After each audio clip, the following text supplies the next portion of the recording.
The Lord, hallelujah. मैं उम्मीद करता हूँ कि आप सभी लोग यीशु मसीह में खुश हो और आनंदित हो। आइए इस सुंदर दिन में परमेश्वर के एक वचन की ओर हम अपना ध्यान लगाएंगे, जो बाइबल में 2 तीमुथियुस का चैप्टर 3 का 1 से वर्स 5 में पाई जाती है। देखिए, यहाँ पे अंतिम दिनों के विषय में परमेश्वर आज हमें कुछ सिखाना चाहते हैं। देखिए, यहाँ पे लिखा है 1 तीमुथियुस का 3 का 1 से 5 में, पर वो शरण रख कि अंतिम दिनों में कठिन समय आएंगे, क्योंकि मनुष्य स्वार्थी, लोभी, डिंगमार, अभिमानी, निंदक, माता पिता की आज्ञा टालने वाले, कृतघ्न, अपवित्र, दया रहित, क्षमा रहित, दोष लगाने वाले, असंयमी, कठोर, भले की बैरी, विश्वासघाती, ढीठ, घमंडी और परमेश्वर के नहीं वरन सुख विलास के ही चाहने वाले होंगे। वे भक्ति के वेश तो धारेंगे पर उसकी शक्ति को ना मानेंगे। ऐसे से परे रहना। देखिएगा, परमेश्वर आज हमें इस वचन के द्वारा सिखाना चाहते हैं कि अंतिम दिनों में ऐसा होगा कि बहुत कठिन समय आएंगे। और आज हम देख रहे हैं कि कठिन समय में हम पहुंच गए। आज लोगों के अंदर वो शांति, वो आनंद, वो खुशी नहीं है, और मनुष्य स्वार्थी हो गए, लोभी हो गए, डिंगमार, अभिमानी, निंदक, दया नहीं है मनुष्य के अंदर, क्षमा करने वाले की क्षमा करने का हृदय नहीं है, एक दूसरे को दोष लगाते हैं, असंयमी है, अपवित्र है।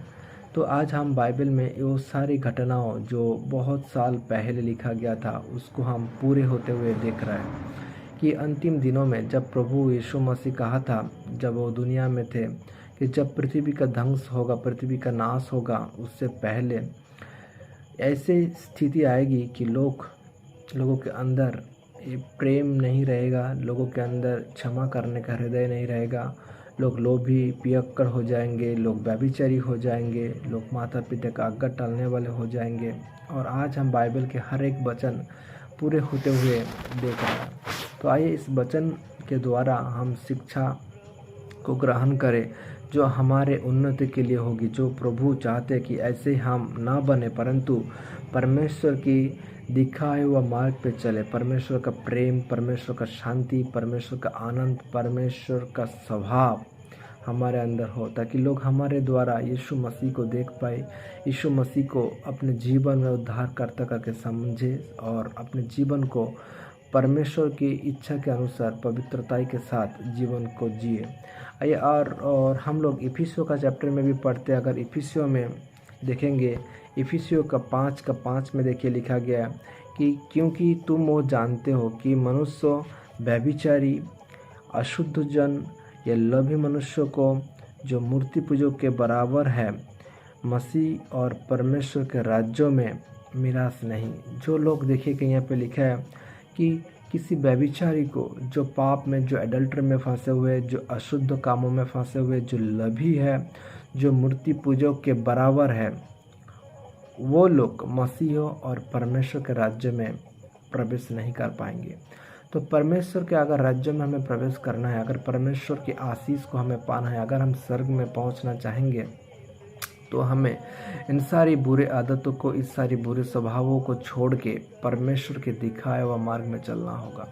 क्योंकि परमेश्वर चाहते हैं कि हम शुद्ध हो जाए, हम पवित्र हो जाए। हमारे जीवन में पवित्रताई को परमेश्वर देखना चाहते हैं। परमेश्वर हमारे अंदर की उस धार्मिकता को देखना चाहते हैं। हम कोई धर्म के फॉलोअर नहीं हैं, हम यीशु मसीह की धार्मिकता को अपनाया है। हम यीशु मसीह की जो पवित्रताई का, जो आनंद भरी, खुशी भरी, शांति भरी जीवन का जो खोज प्रभु ने हमें बाइबल के वचन के द्वारा दिया है, उस पर हम मनन करेंगे।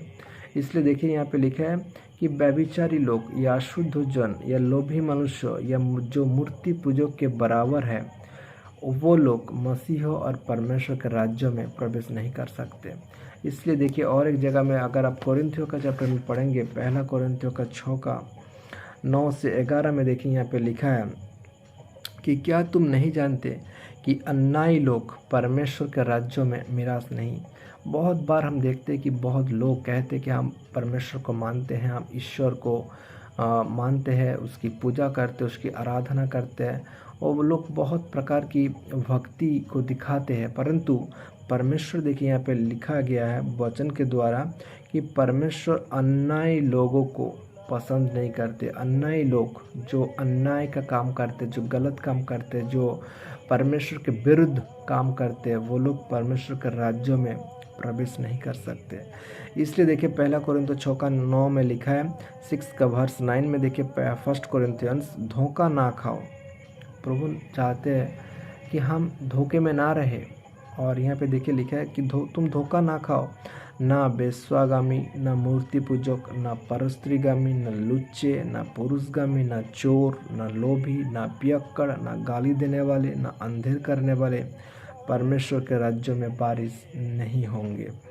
तो परमेश्वर के राज्यों में अगर हमें प्रवेश करना है, परमेश्वर के आशीष को हमें पाना है, तो हमारे अंदर ये सारी स्वभाव रह नहीं सकते। हमारे अंदर एक पवित्रता का जीवन हमें अपनाना होगा। तो अब हमें ये पूछ सकते कि तो कौन लोग उन्हें आशीष दे रहा है? जो पियक्कड़ भी है, जो गलत कामों में फंसे हुए हैं, लेकिन वो लोग आशीषित है, वो कैसे हो सकते हैं? देखिए बाइबल में एक बातों को प्रकट किया गया, जो इस दुनिया को राज करने वाला, जो अंधकार की शक्ति भी है, जो इस पूरी दुनिया को चला रहे, पूरी दुनिया की शासन कर रहे, पूरी दुनिया के ऊपर अपना अधिकार को बनाए रखा। और वो अंधकार की शक्ति के पास भी वो अधिकार है कि वो लोगों को आशीष करे, लोगों के जीवन में खुशी को, आनंद को लाए, परंतु वो सीमित समय के लिए होती है। परंतु बाइबल का परमेश्वर यीशु मसीह हमें अनोखी आशीष देते हैं, जो अनंत काल का होता है, जो आशीष कभी ख़त्म नहीं होता, जो शांति कभी ख़त्म नहीं होती। इसलिए देखिए यहाँ पे जो प्रभु परमेश्वर कहते हैं, जो लोग परमेश्वर को मानते हैं लेकिन अन्याय की कामों में फंसे हुए, जो व्यभिचार में या पियक्कड़ में, या फिर कोई मूर्ति पूजक है, कोई वेश्यागामी है, जो अंधेर की काम को करते हैं, वो लोग परमेश्वर के राज्यों में प्रवेश नहीं कर सकते। अगर हमें परमेश्वर के राज्य में प्रवेश करना है तो हमें पवित्रता को अपनाना होगा। और हम बाइबल में देखिए लिखा है, कोई मनुष्य अपने कामों के द्वारा पवित्र नहीं हो सकते। कोई मनुष्य अपने चाल चलन के द्वारा, अपने किए गए धार्मिकता के कामों के द्वारा या धर्म के कामों के द्वारा वो पवित्र नहीं बन सकते। परंतु अगर हमें पवित्र होना है तो हमें यीशु मसीह को अपने जीवन का उद्धारकर्ता करके मानना होगा। यीशु मसीह के दिखाए हुआ मार्ग पे हमें चलना होगा। इसलिए अगर आप पढ़ेंगे गलातियों का चैप्टर में, गलातियों का 2:16 में देखिए लिखा है कि 2:16 में लिखा है कि वो जानकर कि मनुष्य व्यवस्था के कामों से नहीं, पर केवल यीशु मसीह पर विश्वास करने के द्वारा धर्मी ठहराता है। अगर हम यीशु मसीह को अपने जीवन में उद्धारकर्ता करके स्वीकार किए हैं, अगर उसके जीवन को हम अपना रहे, उसके जीवन को हम फॉलो कर रहे हैं, उनके दिखाए वो आज्ञा को हम पालन कर रहे हैं, तो हम धर्मी ठहरते हैं। और हमने आप भी मसीह यीशु पर विश्वास किया कि हम व्यवस्था के कामों से नहीं, पर मसीह पर विश्वास करने से धर्मी ठहरे। हम यीशु मसीह को अपने जीवन का उद्धारकर्ता करके मान रहे और उसके दिखा हुआ मार्ग पे चल रहे, इसके कारण ही हम धर्मी ठहर गए हैं और हम परमेश्वर की धार्मिकता को पहन लिया है। अगर आप इफिसियों का चैप्टर में पढ़ेंगे, इफिसियों का देखिएगा 2:8 में देखिए वहाँ पे लिखा है कि विश्वास के द्वारा, इफिसियों का 2:8, क्योंकि विश्वास के द्वारा अनुग्रह से ही तुम्हारा उद्धार हुआ है। हम विश्वास करने के द्वारा, यीशु मसीह पर विश्वास करने के द्वारा अनुग्रह के कारण ही हम उद्धार पाया है, और वो तुम्हारी ओर से नहीं वरन परमेश्वर का दान है। तो परमेश्वर का दान वे है कि हम उद्धार को पाए, और कैसे पाएंगे? न यीशु मसीह पर विश्वास करने के द्वारा। 9 में देखिए लिखा है इफिसियों 2:9, और ना कर्मों के कारण, ऐसा ना हो कि कोई घमंड करे, क्योंकि 2:10 में देखिए लिखा है इफिसियंस, क्योंकि हम उसके बनाए हुए हैं और मसीह यीशु में उन भले कामों के लिए सृजे गए हैं जिन्हें परमेश्वर ने पहले से हमारे करने के लिए तैयार किया। तो आज हम उद्धार को कैसे पा सकते, आज हम पवित्रता का जीवन कैसे जी सकते हैं ना, यीशु मसीह पर विश्वास करने के द्वारा। और यीशु मसीह के ऊपर अगर आप और मैं विश्वास करेंगे तो हम उद्धार को पाएंगे और परमेश्वर के उस अनुग्रह को प्राप्त करेंगे। और परमेश्वर चाहते कि हम उस अनुग्रह को पाए, परमेश्वर चाहते कि हम आशीष को पाए। परमेश्वर चाहते हैं जो पृथ्वी को सृजन किया, सृष्टिकर्ता और सारे स्वर्ग पृथ्वी का सृजनहार है, वो सनातन पिता है, वो चाहते कि हम अनोखी आशीष को पाए और स्वर्ग में जाए और परमेश्वर के राज्य में प्रवेश करें। देखिए 2:10 में लिखा, क्योंकि हम उसके बनाए गए हैं, हम प्रभु परमेश्वर के द्वारा ही बनाए हुए हैं और मसीह यीशु में भले कामों को करने के लिए सृजे गए हैं। हम भले काम को करने के लिए परमेश्वर ने हमें इस पृथ्वी पर भेजा है ताकि हम भले काम करें। और परमेश्वर ने पहले से ही हमें ये भले काम करने के लिए तैयार किया था। परमेश्वर हमसे उम्मीद करते कि हम हमेशा भले काम करें, हम पवित्रता के साथ रहें, हम परमेश्वर के अनोखी आशीष को, शांति को पाए और एक खुशी भरी जीवन को जिए और मृत्यु के बाद हमें स्वर्ग में अनंत जीवन मिले। परमेश्वर इसलिए हमें भेजा इस दुनिया में। तो आइए हम जितने वचन पढ़े हैं उस वचन को अपने जीवन में, हृदय में रखते हुए, सारी आज्ञाओं को पालन करते हुए आगे बढ़ेंगे, क्योंकि हम अंत समय में पड़े हुए हैं, हम अंतिम समय में आ पहुँचे हैं। इस पृथ्वी में हम देख पा रहे हैं कि बहुत कुछ घटनाएं घट रहे हैं, बहुत जगहों में लोग मारा जा रहे हैं, लोग व्यभिचार में फंसे हुए हैं, लोग आत्महत्या कर रहे हैं, लोग पियक्कड़ बनते जा रहे हैं, लोगों के अंदर लोभ, लालच, घमंड भर गई है, लोग स्वार्थी बन गए, लोग एक दूसरे को दोष लगाने वाले हैं, लोगों के अंदर प्रेम नहीं है, लोग क्षमा रहित हो गया, लोग असंयमी हो गया।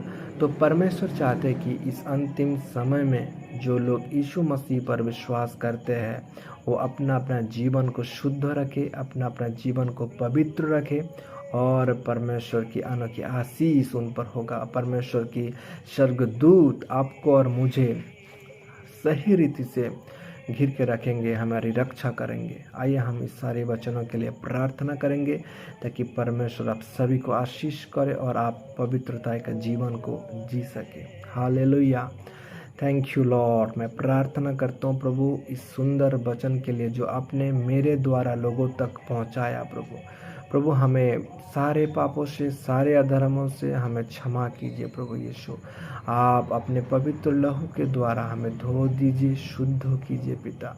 प्रभु हम अंतिम समय में आ पहुँचे हैं प्रभु, हर जगहों में पाप बढ़ती जा रही है प्रभु, लोगों के अंदर शांति नहीं है, लोग एक दूसरे से लड़ने लगे हैं, लोग एक दूसरे से झगड़ते हैं प्रभु लोग व्यभिचारी बन गए, लोग गलत कामों में फंस गए हैं प्रभु, लोग अहंकारी हो गए, लोग स्वार्थी हो गए, लोग पियक्कड़ बनते जा रहे हैं प्रभु।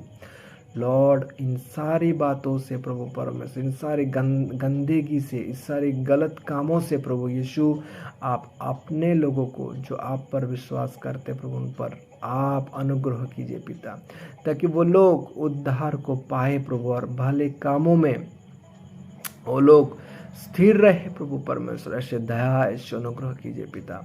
प्रभु मैं प्रार्थना करता हूँ प्रभु जितने भाई बहन इस वीडियो को देख रहे हैं प्रभु उन सब के ऊपर आपके आशीष को मांगता हूँ, उन सब को प्रभु अपने लहू के द्वारा, यीशु मसीह जो लहू अपने क्रूस कलवरी में सारी मानव जाति के लिए बहाया प्रभु, उस लहू से, उस कीमती ब्लड से आप हमें सुरक्षित रखिए पिता, ताकि हम कोई पाप में ना गिर जाए प्रभु। लॉर्ड मैं प्रार्थना करता हूँ जो भाई बहन बीमार है प्रभु उन सबको आशीष करना, चंगा कीजिए प्रभु, उन सबके जीवन में अद्भुत, अनोखी, अलौकिक कार्य कीजिए पिता। जो भाई बहन इस वीडियो के देख रहे हैं प्रभु उन सबको आशीष कीजिए प्रभु, उन सबके जीवन में अलौकिक कार्य कीजिए प्रभु, सबके अंदर यीशु मसीह आप अपने प्रेम, अपने विश्वास को दे प्रभु, ताकि वो लोग आपको और गहरी रीति से जान सके प्रभु परमेश्वर। दया कीजिए, अनुग्रह कीजिए पिता। धन्यवाद प्रभु, आपने मेरी हर एक प्रार्थना को सुना है और आशीष भी किया है प्रभु। सारी गौरव, महिमा, प्रशंसा, आदर यीशु मसीह आपको देते हुए इस छोटी सी प्रार्थना यीशु मसीह के महान और पवित्र नाम से परमेश्वर पिता आपसे मांगते हैं, amen. Hallelujah, praise the lord. आप खुशी से रहिए, आप प्रार्थना में रहिए और जो वचन आज हम लोगों ने पढ़ा है प्रभु जो हमें दिया है उस वचन को अपने हृदय में रखते हुए आगे बढ़े, क्योंकि हम अंतिम समय में आ पहुँचे हैं और कोई गलत आदत, गलत स्वभाव, गलत काम हमसे ना हो, परंतु यीशु मसीह के अनुग्रह के द्वारा ही आप आगे बढ़ते रहिए और यीशु मसीह आप सभी को आशीष करें, सबको भला चंगा रखें। धन्यवाद। Thank you. Hallelujah. Praise the Lord. God bless you all.